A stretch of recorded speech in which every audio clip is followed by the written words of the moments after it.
Hi friends, welcome to our YouTube channel chalk and duster. आज हम पढ़ने वाले हैं ट्रांसपोर्टेशन प्रॉब्लम का एक एग्जाम्पल, जिसमें हम इनिशियल फिजिबल सॉल्यूशन फाइंड करने वाले हैं by north west corner method. उसका शॉर्ट फॉर्म है NWCM and LCM means least cost method. तो ये जो मेथड है, यहाँ पे आपको A to WXY in A से WXY में ट्रांसपोर्ट करना है, B से WXY एंड सो ऑन। लेकिन A को कितना सप्लाई करना है वो भी गिवन है 152, B को 164। सिमिलरली W का डिमांड कितना है, X का डिमांड कितना है, Y का डिमांड कितना है, वो सब आपको इस एग्जाम्पल में गिवन है। तो अभी इस एग्जाम्पल में सबसे फर्स्ट स्टेप है कि आपको total demand equal to total supply आ रहा है कि नहीं, वो आपको चेक करना है। सो टोटल डिमांड मतलब डिमांड जो यहाँ पर लिखा हुआ है उसको ऐड कीजिए, तो आपको मिलेगा समथिंग 430। सो टोटल डिमांड है 430 एंड टोटल सप्लाई अगर आप लोग करेंगे तो आपको मिलेगा 470। तो ये जो डिमांड एंड सप्लाई है वो इक्वल नहीं आ रहा है। तो डिमांड कम हो रहा है कितने यूनिट से, 40 यूनिट्स कम है। तो हम क्या करेंगे, यहाँ पर एक डमी Z ऐड करेंगे जिसका डिमांड जो है वो 40 यूनिट होगा। लेट मी राइट, यहाँ पर 3 ऑलरेडी है, WXY, एक Z हम डमी ऐड करेंगे जिसका जो डिमांड है वो 40 होगा। अभी आप लोग बोलेंगे कि उसका ट्रैवलिंग जो कॉस्ट है वो कितना रहेगा, तो यहाँ पे 0 हम में लेना है कॉस्ट, ठीक है। यहाँ पर as it is 16, 24, 24 here 48, 72, 48, 24, 48, 72. Now demand as it is 144, 204, 82 and अभी 470 आएगा अभी, ठीक है। और सप्लाई भी एज इट इज़ 152, 164, 154, ठीक है। And here A, B and C. Now let's start. Sorry, अभी नॉर्थ वेस्ट कॉर्नर मतलब अगर मैं डायरेक्शन यहाँ पे ड्रॉ करती हूँ, north and here is west, तो नॉर्थ वेस्ट मतलब ये वाला साइड आएगा, ठीक है। तो नॉर्थ वेस्ट इस टेबल में नॉर्थ वेस्ट कॉर्नर है ये नंबर, ठीक है, ये कॉस्ट 16। तो अभी हमें क्या करना है, सबसे पहले हम यहाँ पर अलॉट करेंगे। तो यहाँ पर 144, W का डिमांड है 144 और A को सप्लाई करना है 152। तो मैं यहाँ पे 152 नहीं लिख सकती बिकॉज W का जो डिमांड है वो 144 है, तो वो उसका डिमांड जो है वो बढ़ जाएगा, मतलब बैलेंस नहीं होगा। तो हम क्या लिखेंगे 144। आई होप सबको समझ में आ रहा है। तो अभी W का जो डिमांड है वो पूरा हो गया है, राइट। तो मैं यहाँ पर ऐसे डॉटेड लाइन दे देती हूँ सो दैट क्लियर होगा कि ये कंप्लीटेड है, ठीक है। तो अभी इस बचे हुए टेबल में दिख रहा है आपको ये टेबल, इसमें नॉर्थ वेस्ट कॉर्नर है दिस वन। सो यहाँ पर हम 144 ऑलरेडी अलॉट कर चुके, तो 152 माइनस 144 क्या लिख सकते हैं हम, 8 लिख सकते हैं, ठीक है। क्योंकि यहाँ पर मैं 204 नहीं लिख सकती बिकॉज हमें बैलेंस करना है सप्लाई और डिमांड को, ठीक है। तो अभी ये कंप्लीट हो गया। Is it okay? नाउ इस बची हुए टेबल में नॉर्थ वेस्ट कॉर्नर है 72 और इसके करस्पॉन्डिंग हम 164 लिख सकते हैं, या तो 204 माइनस 8 करेंगे तो हमें मिलेगा 196, लेकिन 164 ही लिखना पड़ेगा बिकॉज अदरवाइज 196 लिखने के बाद B का जो सप्लाई है वो बढ़ जाएगा, मतलब बैलेंस नहीं होगा। So we will write 164। Now ये सेकेंड रो कंप्लीट हो गया। अभी इस बचे हुए टेबल में नॉर्थ वेस्ट है 48, तो यहाँ पर क्या लिखेंगे 154 ही लिखना पड़ेगा, अदरवाइज़ वो 154 हम नहीं लिख सकते हैं बिकॉज यहाँ पर ऑलरेडी अलॉट कर चुके हैं। 164 प्लस 8 दैट इज़ 172। अगर 204 माइनस 172 करेंगे तो आपको मिलेगा 32, तो यहाँ पर हमें 32 लिखना पड़ेगा। अगर हम 154 लिखते हैं तो ये कॉलम अनबैलेंस रहेगा, ठीक है। तो ये अभी कंप्लीट हो गया है, आप पेंसिल से कर सकते हैं ये डॉटेड लाइंस। तो अभी नेक्स्ट नॉर्थ वेस्ट कॉर्नर है 72, उसके करस्पॉन्डिंग ऑब्वियसली मुझे 82 लिखना पड़ेगा बिकॉज कोई ऑप्शन नहीं है।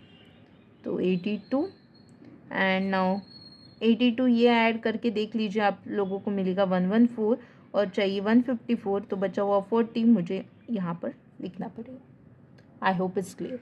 नाउ नेक्स्ट स्टेप आता है टोटल कॉस्ट। अभी इसे हम ऑप्टिमल कॉस्ट नहीं बोल सकते बिकॉज ये सॉल्यूशन ऑप्टिमल है कि नहीं वी डोंट नो, उसके लिए फर्दर स्टेप्स है, लेकिन इस क्वेश्चन में हमें ऐसा कुछ बोला नहीं है।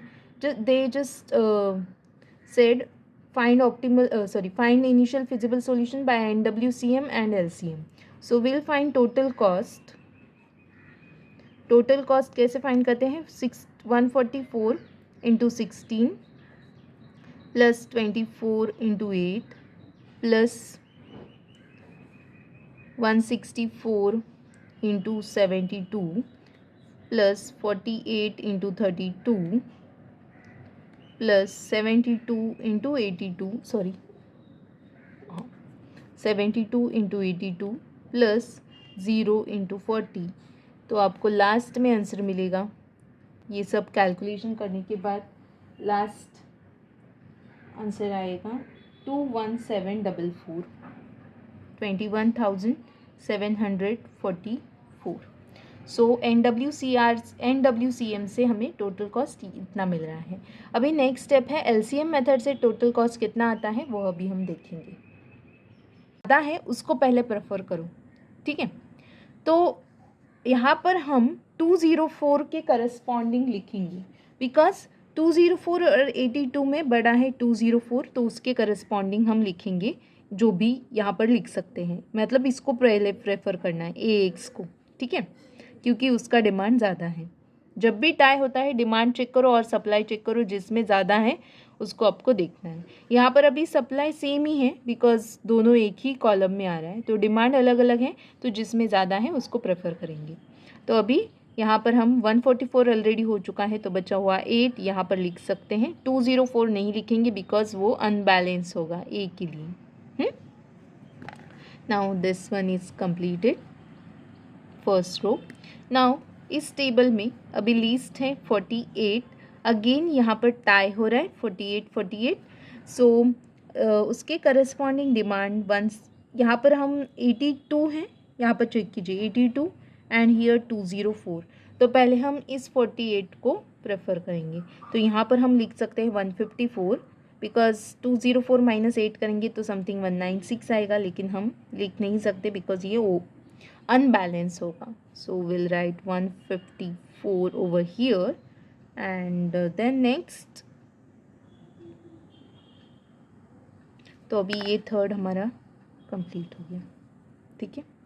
नाउ नेक्स्ट वन इज़ इस बचे हुए टेबल में अभी 48 लिस्ट है और उसके करस्पॉन्डिंग हम ज़्यादा से ज़्यादा 82 लिख सकते हैं। सो 82, तो ये कॉलम हमारा कंप्लीट हो गया, अभी डॉट करने की ज़रूरत नहीं है। नाउ नेक्स्ट लिस्ट नंबर 72 है, सो यहाँ पर हम लिखेंगे 72 ना, 154 and 8 is done, so 162 means 162 और 204 के लिए लगेगा हमें 42, क्योंकि ये टोटल जो अलॉट हम कर रहे हैं वो इक्वल टू डिमांड होना चाहिए, हॉरिजॉन्टल भी इक्वल टू सप्लाई होना चाहिए, अगर नहीं है तो फिर हमारा सॉल्यूशन गलत होगा, ठीक है। तो ये बैलेंस हो गया 82, ये भी कंप्लीट हो गया। नाउ बचा हुआ सिर्फ 40, तो यहाँ पर हम अलॉट करेंगे 40, ठीक है। तो अभी एक बार चेक कर लीजिए horizontal as well as vertical balance हो रहा है कि नहीं, अलॉटमेंट होगा ही वो, ठीक है।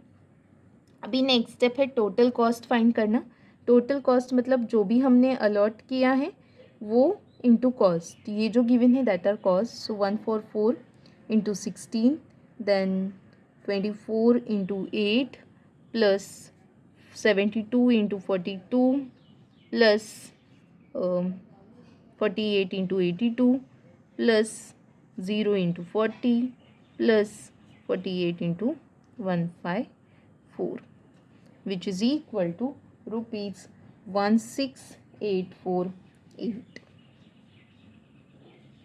तो अभी आप लोग देख सकते हैं, सॉरी टोटल कॉस्ट जो है बाय LCM 16848 आया है, और पहले जो हमने किया था उस मेथड से हमारा NWCM से आ रहा था 21744, मतलब लीस्ट इन दोनों में अगर कंपेयर करें तो ये कम है 16,848। और एक मुझे बताना है लास्ट में रीम कंडीशन जो है रीम कंडीशन मतलब यहाँ पर कितने रोज हैं, 4 rows, sorry 3 rows and 4 column. So यहाँ पर m plus n minus 1, so 4m is row, so 3 n column 4 minus 1 that is 6. तो टोटल 6 अलॉटमेंट हुआ है कि नहीं वो चेक करना है. 1 2 3 4 5 6, यस. एलसीएम में भी देखो 1 2 3 4 5 6, यस. सो रीम कंडीशन सेटिस्फाइड हो रहा है. और मैं बता दूँ ये तीनों भी जो मेथड हैं, NWCM, LCM एंड वैम मेथड, इन तीनों में भी रीम कंडीशन सेटिस्फाई होता ही है, तो वो चेक करने की ज़रूरत नहीं है. अगर ये वीडियो आपको यूज़फुल लगा हो तो please like, share and subscribe our channel. Thanks for watching.